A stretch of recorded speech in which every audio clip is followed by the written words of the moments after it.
Woo! Well, welcome to our next session. It is a discussion with Matt Rosenberg, who is the Senior Vice President of Marketing for an amazing company and one of our dear sponsors, thank you, called 140 Proof. And if you're not familiar with 140 Proof, they've really cracked the code on targeted and very effective advertising in mobile. And one of the best ways that they've done that is by ensuring that you can target based upon interests. So they've got a great tool that they've created called the blended interest graph, which is something I know that Matt will talk about in detail. But thank you for coming. We would love for you to extend the conversation on Twitter. So if you can use the hashtag SMW Networks. And then also, if we can ask that you just hold your questions till the end. Miss Erin is going to be running around with her microphone, Oprah style. So if you have any questions, she can take your questions once Matt's taking us through his presentation. So welcome, Matt. Thank you. Thanks. And if we're gonna do this all Oprah style, if everybody moves up to the front, that's where we've hidden the free cars. So if you want to, we'll take a moment to get all set. You win, and you win.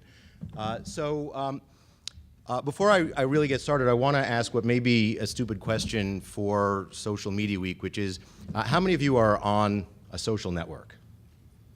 Okay, that's what I thought. How many of you are on 4? All right, that's almost everybody. How about 7?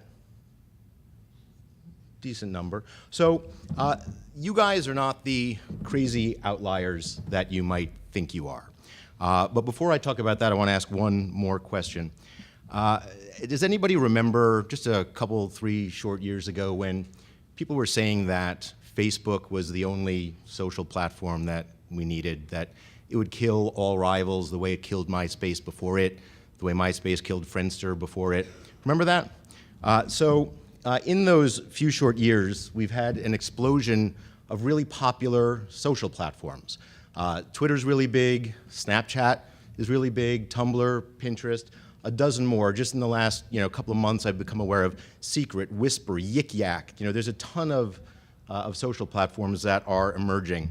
That has some real implications for us. It has implications around how we advertise to people, how we understand people. And I'm not going to spend a lot of time talking about 140 Proof, but I will say just one thing, which will explain why we did the kind of research that I'm here to talk about. And that is, our founding philosophy is that people do different things in different social platforms, and they reveal different aspects of themselves in different social platforms. So that was our premise. We wanted to actually test that premise, so we called our partners over at the IPG Media Lab and said, hey, we'd like to find out how people think about their use of different social platforms, how they get the most out of each one and its unique benefits to them, how they see those benefits. Can you do that for us? So the IPG Media Lab, I don't know if you guys are familiar with it, but they're sort of a research and emerging platforms practice inside of IPG. They developed a survey. They worked with a company called Qualtrics to do a sample of 500 people, 500 US online adults who are using 2 or more social platforms. So whenever I talk about numbers going forward, it's that audience. The 500 respondents were people who are using 2 or more social platforms in the US and are greater than 18 years old. We also had a handful of them fill out social media usage diaries so that we could go a little bit beyond the survey, and we did interviews with those people as well. And where we could, we cross-checked some of our questions against existing research from Pew and ComScore, because if you've ever done research, you know that if you have a couple of questions that you can compare and they compare favorably, then you can have confidence that the rest of your methodology worked as well. So that's the methodology, and we're done with that. Let's get into some numbers and see some interesting things. So I said you guys aren't outliers for your use of multiple social platforms. Both Pew and ComScore tell us that 80% of the US adult online population is on at least one social platform. 52% are on 2 or more. So that's the majority behavior now, is to be on multiple social platforms. And when you break it down, and this is looking at our data, you see that there's a lot of usage, 100%, that's the sample, that's 100%, that's who we were looking at. But half of that audience is using 4 or more social platforms. Like the majority of the people in this room, a good 23% are using 7 or more social platforms. And that's, sounds like a kind of a wild number, but that represents about 25 million people in the United States. And I want to make that real right up front. So I'm going to introduce one of the people who we did a social media diary from and we interviewed. This is Jennifer. Jennifer's 48. She's a single mom. She works for a financial institution. She's very connected. She's on 6 different social platforms. She gets business content from LinkedIn. She gets news and sports and content around some of her interests, other interests from Twitter. And she's a huge University of Michigan basketball fan. She turns to Vine for her game highlights. Now, this is really interesting because she says that her quote there is, "I don't want to be in the conversation, I want to be in the celebration." She doesn't actually care about contributing content or talking to the other fans that are out there. She really just wants to see the games in 6-second increments. And it's important to remember that one does not have to contribute content into one of these platforms in order to be very active on those platforms and very valuable to marketers as well, which is not necessarily their primary role in life, but is a good one for us. Most people actually don't contribute. If you see the stats, Twitter will tell you that a good somewhere between 60 and 80% of their audience rarely or never tweets. So like Jennifer, the population using multiple social platforms connects with different types of people and different types of accounts depending on which platform they're on. 60% agree that they connect with different types of people, media, and brands across different social platforms. Now, I want to pause a second and introduce a concept that'll come back a couple of times during this. That's what I maybe awkwardly call social media hygiene. And social media hygiene is simply being conscious of what kinds of things you're doing, who you're connecting with, the kinds of content you seek and share across whatever social platforms you're on. Everybody may have different rules around this, but people generally are conscious of what they're doing. And as an example, I use Twitter as a platform for my interest in business. That's almost all I use Twitter for. And I'm following and I'm followed by people that I've never met in real life. But the content, the relationship is based on content that we find valuable.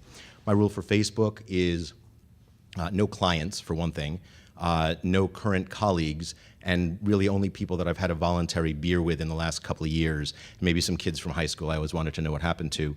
Now, LinkedIn is for clients and colleagues. So those are my rules. Everybody's rules may be different. But the next few slides are going to show this concept in action. We ask people where they connect with different sorts of relationships that they want to have.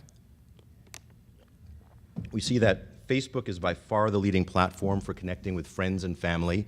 LinkedIn, unsurprisingly, the bottom of those columns. And unsurprising results, I think, are really good, because if the data shows what you know in your heart to be true, then you can have a good amount of confidence in it. So when we turn to business contacts and industry experts, LinkedIn is at the top of those, and that's not surprising either. And I'm not here just to deliver you unsurprising results. The interesting thing here is who's in the number 2 position. For business contacts, it's Facebook. Business contacts are people that you know. Whereas for industry experts, it's like my use case from a moment ago, those are people that you don't necessarily know and have a relationship based on the content that they provide in your feed. You find that valuable, so that's what the basis of the connection is. There's a collision of social platforms around connecting with people who share your interests. We'll break that out in another slide or two. But I'll tell you now that the reason for that is where you go to connect with people who are interested in the same things you are depends very much on what you are interested in, what you're pursuing. For cultural figures are celebrities, actors, authors, athletes, politicians. These are people that also you probably don't know in real life, so Twitter is the platform of choice for that. For news and media, Facebook and Twitter are neck and neck. And Pinterest makes an appearance here for brands, right up with Facebook and Twitter. Now, the interesting thing here is that we did not weight these results for the different sizes of the audiences of these platforms. So This is Pinterest punching way above its weight. What is Pinterest, 70, 80, 90 million people right now against Facebook's domestic hundreds of millions? So Pinterest is doing very well there in terms of people saying that that's where they go to connect with brands. Now, we're about to untangle that people with common interest thing. 72% of respondents agree that certain platforms are better suited than others to certain interests of theirs. So what we did was we developed a list that's the columns of different topics that people might be interested in. And we're going to look at the interesting ones here. So Pinterest is nearly Facebook's equal when it comes to food and the very general, I admit, category of hobbies. But Pinterest owns home decor and fashion style beauty. There's not a ton of activity around personal finance, possibly the one thing we're still not comfortable talking about openly on social platforms, probably a good thing. Twitter is the source for celebrities and gossip. Technology, Twitter and Facebook right together, those are both very high volume, high velocity generators of news. So you'll see those popping up at the places people check in most. And I think that might change a little bit now that Facebook is really working on its trending stories component. For business and industry, LinkedIn. For family and parenting, it is Facebook. I don't know about you guys, but this summer all I saw was pictures of kids in summer camp, and the last couple of weeks is all first day of school shots. So I'm placing myself in a certain demographic there. And for connecting with brands and companies, Facebook has had the longest to declare itself to be the place where you should go to connect with a company, but Twitter is right behind it, and again, Pinterest not too far behind considering the relative sizes of audience. So given that these multiple platform users are sharing different types of content across different social platforms, a lot of them agree that the more platforms you connect with them on, the better you know them. And if they're really managing their social hygiene, you simply can't know them across the full range of their interests from any one platform. And if you're not connected to them in social at all, it's really tough to know virtually anything about them. This one killed me when we got the data. A large number of people say that the folks who follow them in social know them better than their real-life friends who do not connect with them in social. And at first I thought, okay, so this could be evidence that civilization's over. But on more positive reflection, I realized that it's because we have so incorporated these platforms into our lives that we're dropping data and information about ourselves all the time without even thinking about it. I was here in Chicago, I live in New York, I was here in Chicago in June for some meetings, and I had an evening free, so I went to Wrigley Field. Now, I hadn't told anybody, I hadn't called up all my friends and said, I'm on my way to Chicago. I typed into Facebook, LGA greater than ORD, and that's how everybody knew. And then on my way into the ball game, I snapped a picture of Wrigley Field. It was my first time there, and it was a beautiful stadium. And by the time I got to my seat, there were at least 3 responses from friends talking about how great they thought the stadium was, and one guy telling me where to go to get the best bratwurst in the stadium. So without actually taking any real effort at all, a lot of people knew what I was doing on that particular evening. If you're not connected to me in social, you never would have known that. And that's the thing I think of this slide as representing. We leave so much information about ourselves behind that can only be picked up by people or companies, actually, who are looking at us in social. And as an example of that, this is Veronica, one of our social media diary folks. She's planning a wedding, and Pinterest is her platform for that. It's gowns, it's cakes, it's honeymoon destinations, it's centerpieces. She maintains her professional life on Twitter and on LinkedIn, and she indulges her hobbies on Facebook and Instagram. Together, you know a lot about her. You know a lot about different sides of her life. From any one single platform, you only know a sliver, a little bit of a cross-section. But it's not only about knowing who you are. It's also about knowing who you want to be. And for marketers, which I assume applies to almost everybody in this room, that's the most important thing. Most of the time, we're interested in speaking to the aspirational self even more than to the actual self. So let's talk about ads a little and how that plays in.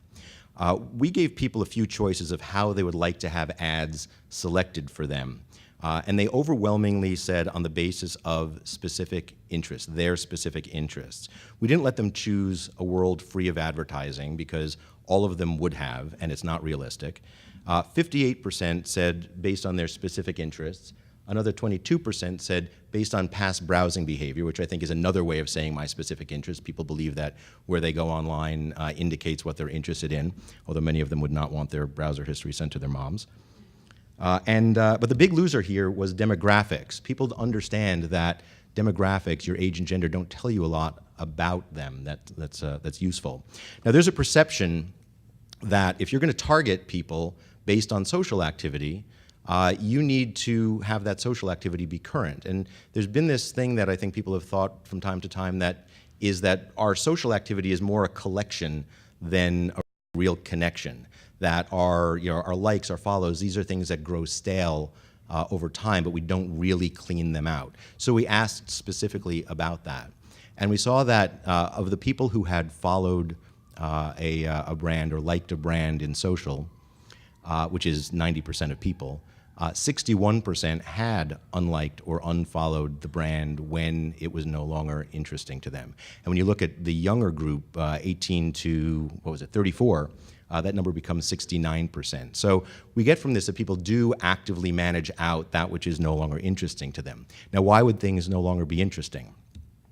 They all follow the theme of the connection was kind of tenuous to begin with. The content that they're giving me isn't that interesting. There's too much content. Or I liked the brand for a contest, and the contest ended, and now I don't need to hear from them anymore. And that sucking sound is 3 years of social strategy going right out the window.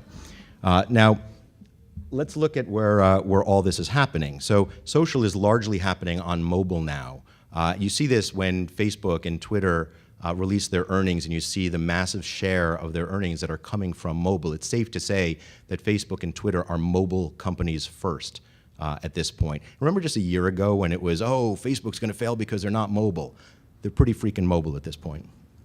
But it's not just social network apps that are social anymore. There's a lot of apps now, I'm sure you guys have seen this, that are asking you to, or even demanding that when you sign into the app, you sign in through one of your social accounts. This is Banjo. Anybody know Banjo? You should know Banjo because it's a really great app. It is a news aggregator that works through social. So you have to sign in to Banjo through one of these 5 platforms. And a lot of people are signing in. We saw that of our audience, and again, this is people on multiple social platforms, 2 or more, 2/3 of the audience said, yes, we sign into other apps through using our social credentials. For some, it's an easy thing. It's another password you don't have to remember. But many of these apps are giving you very tangible benefits for doing so. Things like game apps, that's QuizUp that I'm obsessed by. You have to sign in through a social platform for games if you're going to play with your friends. Even apps like Waze, turn-by-turn directions, there is a social component. There's sort of a personal responsibility component, a gamification that gives you points for saying, there's an obstacle on the road over here. But also you get to see, where your friends are relative to where the party is and see who can get to the party first. And if you're really doing it right, try to come in right after the guy who always brings the best bottle of wine. There's music apps, Pandora and Spotify, and if you sign in through a social application, a social platform, you have the opportunity to see what your friends are listening to share playlists. There's a music discovery component, assuming that you and your friends have similar musical tastes. And I'm sure this doesn't apply to anybody in the room, but on a lonely Saturday night, you might need your friends to prevent you from hooking up with this guy on Tinder. Now, people see the benefits, especially of that. So 91% of the people doing this say it's somewhat or very valuable to sign in this way. So you get a lot of people now that are signing into apps that you wouldn't think of as inherently social and bringing their social information along with them to those apps. So I said social is mobile, but I really mean everything is social at this point, or becoming so. Social's the glue that connects us to our interests. And this has some really, there's a kitty cat there because it's the internet. This has some big implications for marketers. For one, social is rapidly becoming the universal identifier. In a mobile world, especially an app-based world, the cookie, which we've been using for years as the universal identifier, doesn't have a lot of value anymore. It's not so great in desktop either. Firefox turns it off by default. Google is trying to eliminate this chaotic world of cookies by having one universal cookie of their own that they, of course, would own and control, the Gookie. But the social ID, on the other hand, is perfectly stable. We don't change our social identities very frequently. It crosses from browser to socially connected app. It crosses devices. It can't be confused by sharing a computer with a roommate or a family member. So let's look at an example of the kinds of things that we can see when we are addressing people with who are connecting their apps through their social accounts. So this is Paul. He's another one of our social media diary guys, although I will admit that this is stock photography Paul, because real Paul isn't quite this cute. We learn a lot about Paul from what he does in social, expressed through access to some of these apps. In Facebook, he's interested in music, photos, and sports. In Google+, he's sharing content around barbecue and DIY with his circle. On Twitter, he's connecting with his favorite TV shows and following his basketball team. And on LinkedIn, it's about investing and networking.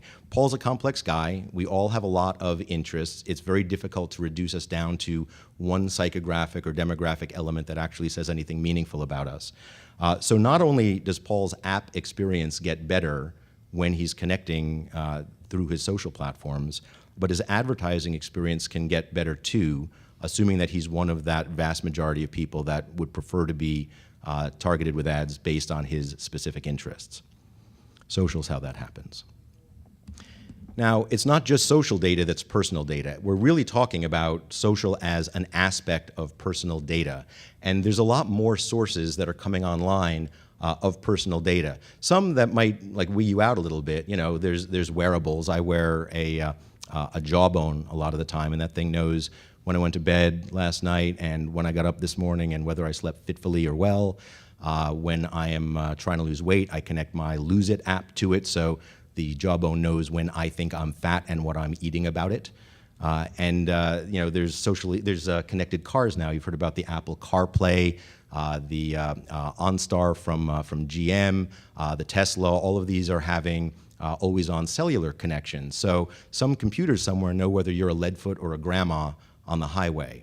So all of these things, you know, from the Nest, which knows how cold I like it or warm I like it at night, and also has a motion sensor in it, so it knows what hours I'm home and whether the dog is on the couch. You know, all of the, to the refrigerator that that knows when you're out of milk. All of these things are sharing data, at least up to their own cloud. And it gets a little scary when you think about these things getting put together, right, and a little bit big brothery. Right now, though, that's not happening. We're not living in a totalitarian society that's overly scary, I think. You know, because we get benefits from sharing all of this data, I actually prefer to think of it rather than Big Brother, as we have a lot of really helpful older brothers. Innovation can never catch up to itself, sort of by definition. And while the social networks have been really busy doing a great job of figuring out how to interpret all of this fantastic data that we're giving them about the things that we like and the things that we do and the places we are, the first generation of audience buying technology, the programmatic technologies that we've been talking about in depth for the last year, have gotten really, really good at using the cookie. And if we're right that the cookie's utility is on the wane, that we've already passed, you know, peak cookie, that the next generation of programmatics are going to have to bring on a layer of social data in order to remain relevant. And Facebook and Twitter seem to have become hip to that and made some moves in that direction. But publishers, agencies, and others need to bring this kind of data on board too. We shouldn't look forward to a future where only a small handful of companies have all of the good data and the rest of us are you know, licensing it. Finally, 18 months ago, how many of you saw Snapchat coming? I see 0 hands. One tentative hand. How about WhatsApp being worth $19 billion? 1 hand, and that was more convincing than your hand, frankly. So, people who try to predict the future in technology, I think, have a pretty poor track record. So I'm only going to make one big prediction that comes from all of this, and that is that pretty soon we're going to stop having this conversation about big data that understands the behavior of crowds, and we're going to start having more interesting conversations about personal data that understands the people, the individuals that are on the other end of whatever communication service we're seeing them through. And that right now can come from social, and there's other things that will be coming online soon, new social networks that are just floating around in the back of somebody's mind right now, wearables, automotives, appliances, Internet of Things. All of these things are going to make it possible for us to do a better job having the conversations with consumers that the internet sort of promised at the beginning, which was you can have a really one-on-one relationship, and then the scale came into play. Well, you can have one-to-many relationships that work a lot better when you know what the common thread of the people that you're speaking to are, and right now we can get that from social today. So that's my presentation. There's I'll be happy to take questions with the time remaining. I should also say that if you found this interesting, there's a white paper you can download from 140proof.com/research. If you'd find it helpful, I'm also willing to come and present to your brand, your agency, or to your kid's birthday party, if that's all I can get.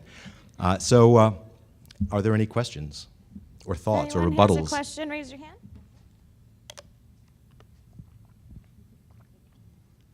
I hope I didn't miss your explanation for this, but I'm wondering, where was YouTube in all of that? So YouTube was in our data. Most people are not sharing into YouTube. So we looked at YouTube. There is a connection that's going on. You can comment, but it's sort of on the border of social network. We looked at it. We didn't ask about it when we talked about what kind of accounts do you follow, because I don't think that's a mature behavior yet on YouTube, though I could be wrong.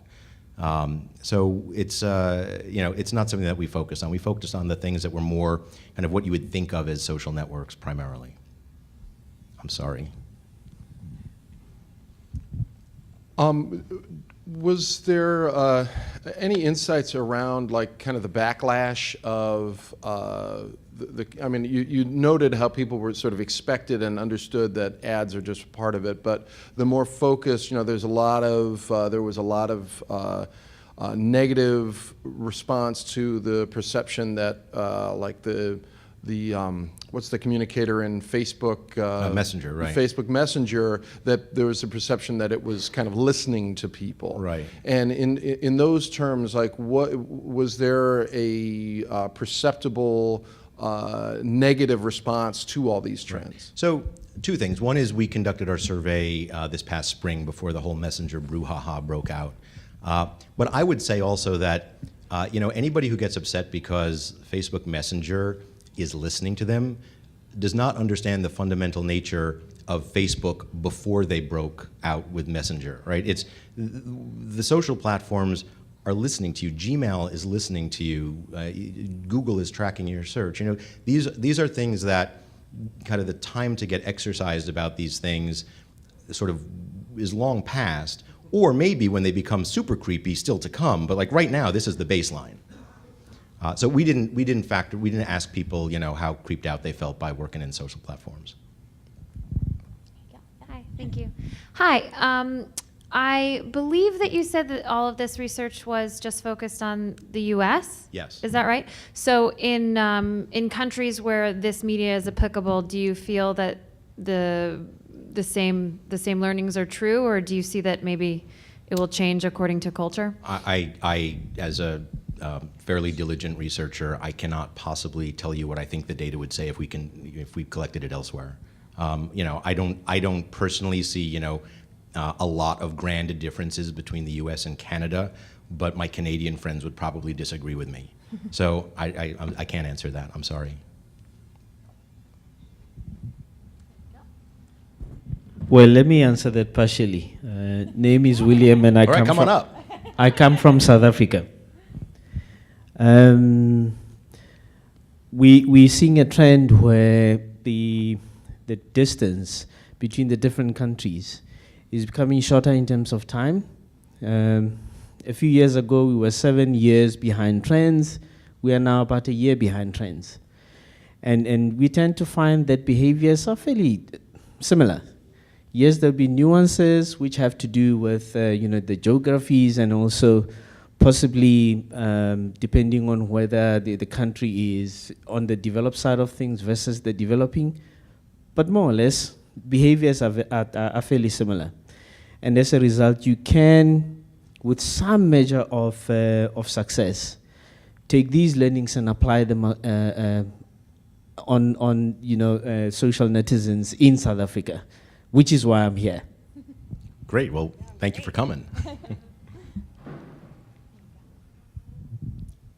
I can, well, first of all, Beatrice Mallory, Hispano-America Health.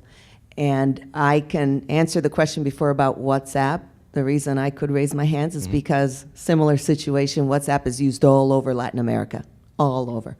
So that momentum was building elsewhere before it started here. And I think to date, it's still not picked up here. But $19 billion, really? Well, you'd think.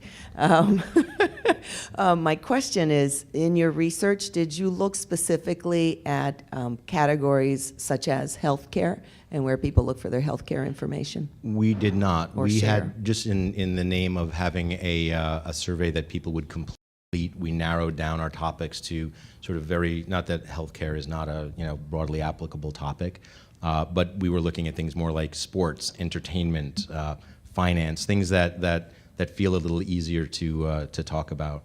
So I wish I had data to share with every topic that somebody was interested in. So again, I feel like I'm apologizing a lot for the things we didn't study. All right, other questions out here? A few more, anyone? Oh,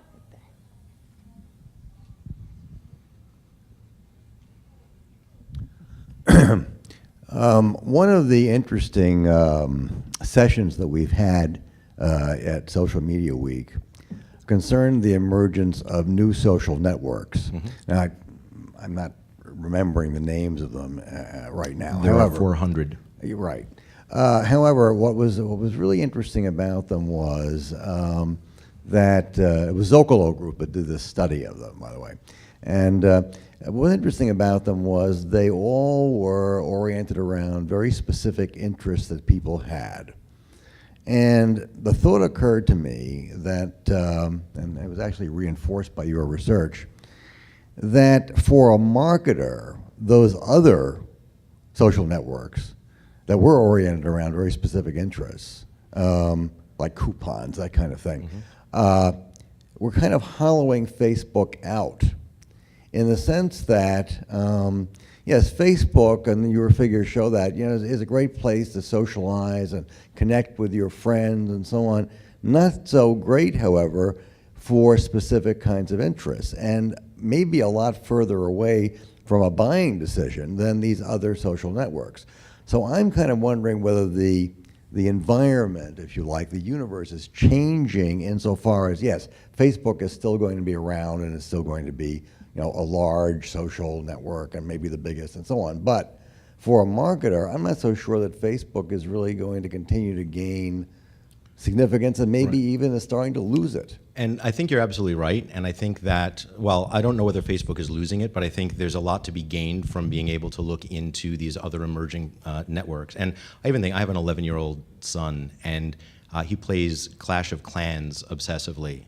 And Clash of Clans you can think of as a social platform because there's communication that's made available amongst your clan that you have asked to join and been accepted into. So the definition of what constitutes a social platform, I think, is changing from a place like Facebook to a place where you can communicate with people who you choose to connect with. And that's a much broader and more interesting definition. And while it expands the universe, it means that you don't have to have 1 billion people to be successful there and to be valuable there.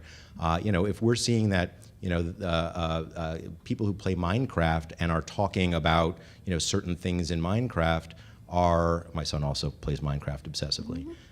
If they're an identifiable group with a common set of interests, then that's great. And whether we address them inside Minecraft or use that information gathered in Minecraft and address them out in some other, less chaotic world, we've learned something about those individuals. So the one thing that's important is, in order to do that, because we believe that the same person expresses different sides of themselves very differently in different platforms, whether it's Facebook and Twitter or Minecraft and Clash of Clans or Snapchat or Yik Yak or Tinder.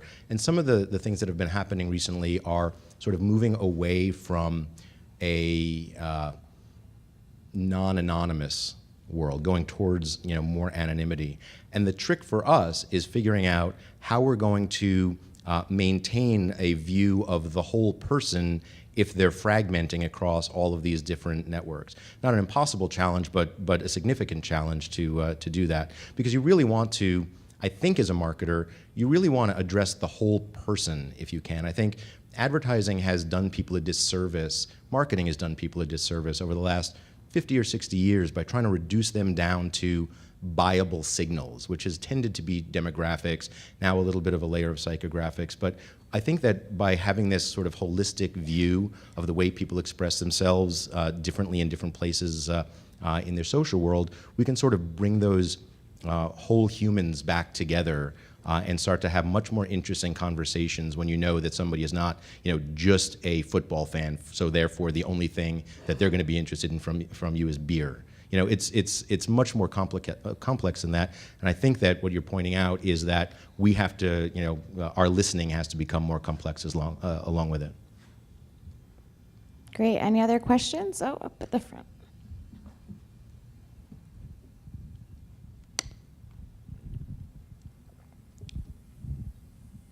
And if my son is watching the live stream, sorry, bud. Okay, this is a two-pronged question. Do you have any thoughts about Tumblr? And the other one is, I've heard some talk this whole week about Snapchat, and some people are discounting it, but for the reason that it's not permanent, it doesn't get stored on your phone or in a cloud or something. But we did have 30 years of television before people had ways to record anything, so if something made a strong impression, it certainly could be a nice medium. So just your thoughts on those two things. So Snapchat, and I can't tell you that I'm, on a personal level intimately familiar with Snapchat, but I would say that the focus of your question seems to be around how do you, go into Snapchat with content and seem to have an impact there. But I think it's another way of looking at it is while the content may not be permanent, the person is. And if there is information to be gleaned from Snapchat around what kind of person you are and what kind of interests you have, then those are things that you can address somebody on the basis of. Yes, we don't have a view into the photograph that the exploding photograph that one person sent to another, and we shouldn't have that view because that is oftentimes very intimate communication. But we know the type of person that they are, and if we can pull metadata out that helps us understand even better the type of person that they are, that's the thing I think that is most valuable to marketers. I think for Tumblr is a fantastic service, and at the risk of pitching a little softly, there's two ways that marketers are addressing Tumblr. One is through Yahoo and through Yahoo's acquisition of the official advertising side of Tumblr, which I think is still pretty limited. It's it's at the dashboard level.